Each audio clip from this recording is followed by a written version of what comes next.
Good morning, YouTube, BookTube. This is Johnny. Thought I'd make a video since everybody has left the house. As you know, our daughter Bethany has been visiting us with her husband Andy and their 3 children. Our son Josiah and Hannah and Marika left Tuesday for their home in Washington. And so now it's just Andy and Beth and the Louisa, Margaret, and Jack, and little Nora Jean is still in the womb. Of course, you know, down the street, our oldest son Caleb lives with his wife Emily and our 2 granddaughters, Josie, Joy, and Cora. So I am just straightening up the house, cleaning the kitchen, doing laundry, writing in my diary. Today is a Friday, so this is like a Friday reads. This is July the 3rd, 2020. It is a Friday. It is 10:55 in the morning here in West Michigan. It has been extremely hot all week, and it will continue to be hot. The earth is drying up. Soon there will be no more clean water. The oceans will be full of plastic. And yeah, so I'm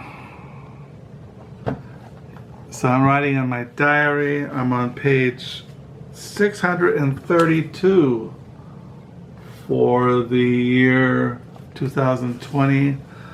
We're halfway through the year 2020. Usually I write about 1,000 pages a year, so I'm pretty much on schedule. As far in the morning, I have, as I said in my last video, that when I get up in the morning, as you know, Carol and I are sleeping down in the lower level, and when I come upstairs in the morning, the TV is blasting, the kids are screaming. It's just impossible to sit down and focus on my Christian books. There's too much noise, too much going on in the mornings, so I just tell the Lord, I'm sorry, forgive me, you know, but I know that my heart is fixed on the Lord in the midst of the chaos, the rioting, the revolution, the stupidity going on in the world, and the plague is killing thousands and spreading throughout America. So there's much to be thankful for. So this is a Friday reads. Well, I'm not reading my Christian books in the morning, but what I have been reading are books. These are kind of things I've been reading when I'm not exhausted or spaced out or just beating my head against the wall. I'm still reading the book of Disquiet by Fernando, Pessoa. I'm reading both of these editions that I mentioned. As you know, I recommend this Penguin edition, but I do recommend buying both of them and reading both at the same time. So I'm reading those. And I've been reading still this book. I'm really enjoying this book. It's called Boswell's Presumptuous Task, The Making of the Life of Dr. Johnson, by Adam Sisman. There are a couple people in BookTube are going to read through James Boswell's famous biography on Samuel Johnson in this month, and I'm still not sure, but I have been reading books on Samuel Johnson. I've read a couple biographies of Samuel Johnson. I've read books on 18th century London and the literary life. But I really like this book, Boswell's Presumptuous Task, The Making of the Life of Dr. Johnson by Adam Sisman. I mentioned that this book by Adam Sisman, A Friendship, Wordsworth and Coolidge, says here, author of Boswell's Presumptuous Task. And I told you I had another biography by Adam Sisman and I couldn't find it. Well, I found it. I found it the other night. As you know, I go down the lower level. Everybody goes to bed early here by 8 o'clock.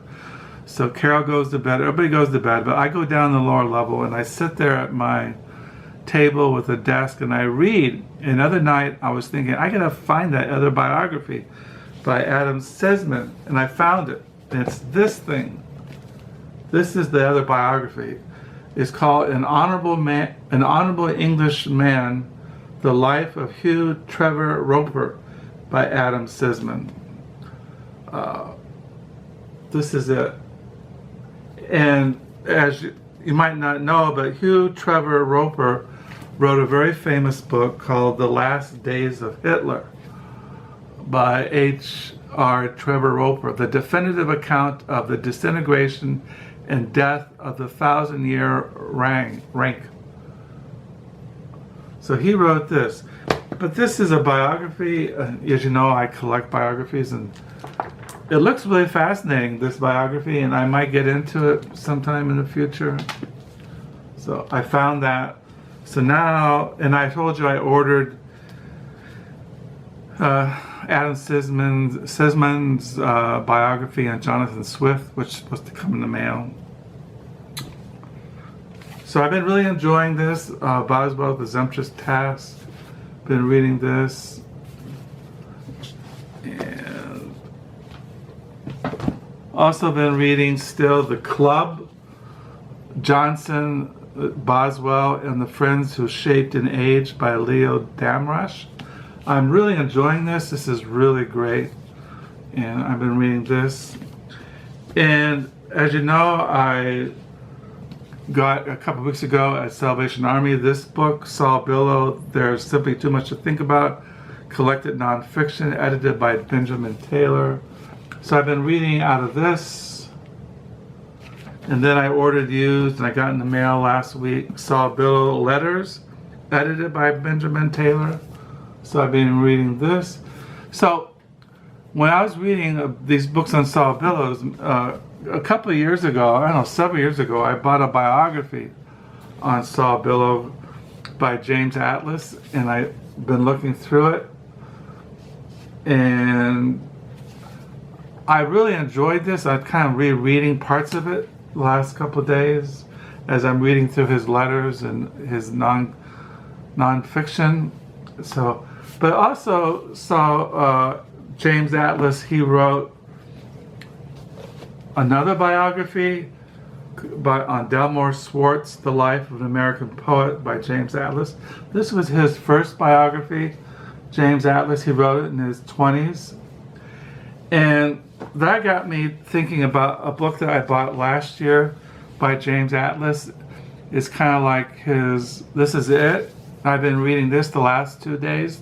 The Shadow in the Garden, A Biographer's Tale, James Atlas.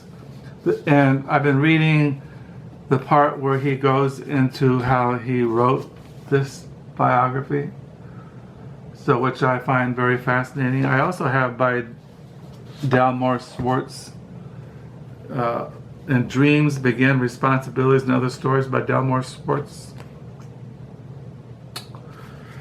So I've been reading in The Shadow of the Garden how he wrote this and all the research and looking for letters and talking to people and just the whole kind of what it means to be a biographer and how you begin to write about somebody that you don't know, and you read their journals, you read their letters, you talk to their friends and family, and you kind of construct their life. Well, I'm really enjoying this. I've been reading this last couple of days. I read it last night, late into the night. I haven't read the Delmore Schwartz, The Life of an American Poet, but I really enjoyed this little biography on James Atlas on Bellow. So I've been reading, this is kind of like my Friday reads. One of my favorite novels of Saul Bellow is Herzog. And I also been looking at James Merrow, The Changing Light at Sandover, a poem. I just got this out last night and been reading on the book of Ephraim. So these are my Friday reads when things are, I'm able to go into my study or going down the lower level. One thing, I have the ability to concentrate and to block things out. So I can read. I can always go into my study and close the door. And like I said, people go to bed early around here, around 7:30 or 8. And so I'll read until 11:30, 12 o'clock at night down the lower level where it's dark and the air conditioner is blowing and it's cold and everybody's sleeping and I'm reading. So that's what I've been reading. The letters of Saul Bellow, reading his nonfiction, reading about Samuel Johnson and James Boswell and his friends in the club. And I've been reading the book of Disquiet by Fernando Pessoa. This is translated out of the Portuguese by Richard Zenith. And start reading The Shadow in the Garden, a biographer's tale by James Atlas. Writing in my diary, enjoying our grandchildren. And, I talked to Andy and Beth. And yeah, existence just keeps going by. So that's Friday. Tomorrow, Beth and Andy and the kids, they're going to go up to Andy's grandfather's cabin. His grandfather passed away many years ago. But they have a rustic cabin up north. They're going to go there. And then they're going to go to another cabin and hang out with Andy's family. His sisters and cousins and his mother and other people. And so next week it'd be kind of quiet around here. Due to the spike in the plague, I'm kind of reluctant now to go to thrift stores or go anywhere because the virus is spreading and people are dying. And so I might go back into isolation again once everybody's gone. The library hasn't opened here in Holland, so there's no book nook.